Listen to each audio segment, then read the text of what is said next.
KARN news time is 7:43, and President Barack Obama declined to comment yesterday on whether or not he was aware of U.S. intelligence monitoring Angela Merkel's phone calls.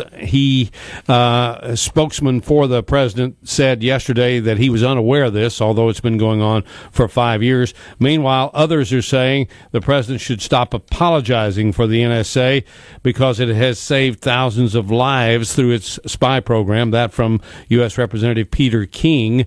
We have our own congressman, 2nd District Congressman Tim Griffin, on the line with his thoughts about the NSA scandal. Good morning, Mr. Griffin. Good morning. And your thoughts?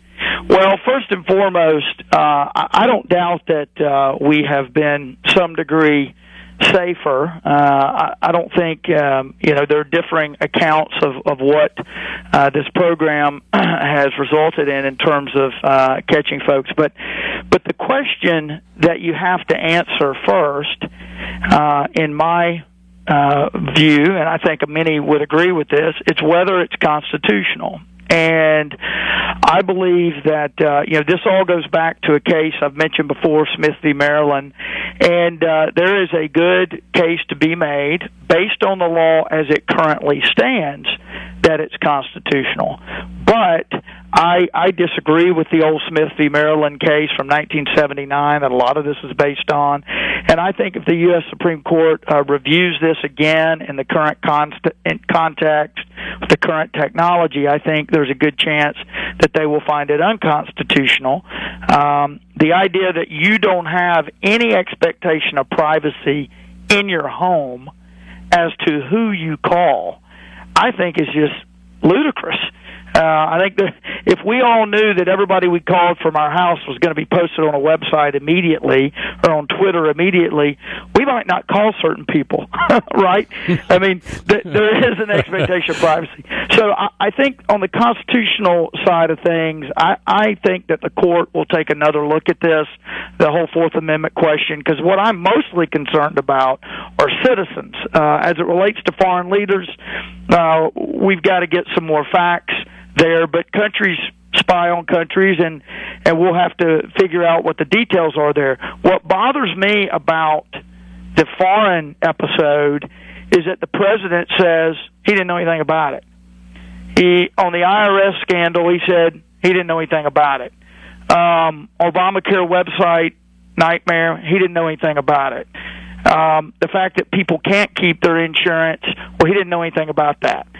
And even the left, Dana Milbank in the Washington Post, MSNBC, and others are saying, wait a minute, there's too many times here that the President of the United States says he didn't know about something.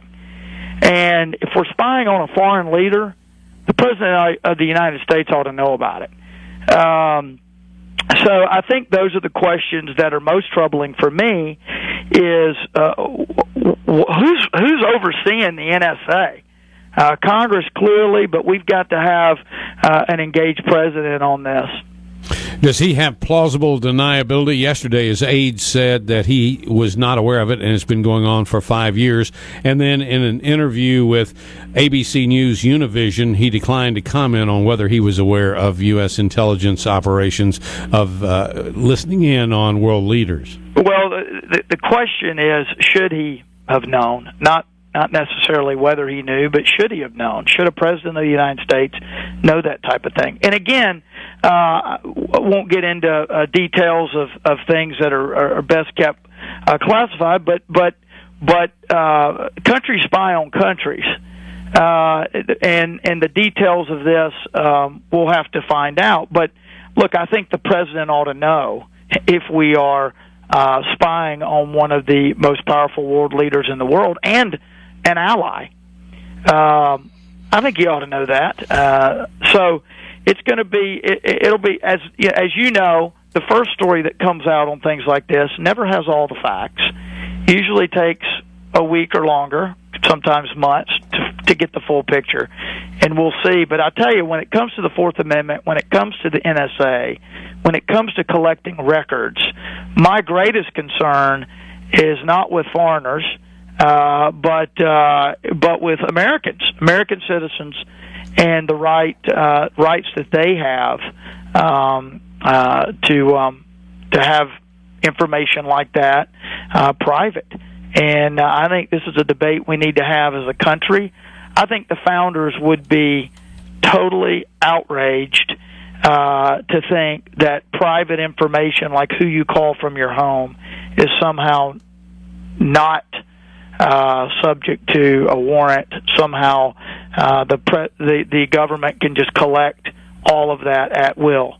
I think that's a debate we need to have. All right, Congressman, thank you very much for joining us and sharing this with us this morning. We appreciate it. Thank you, my friend.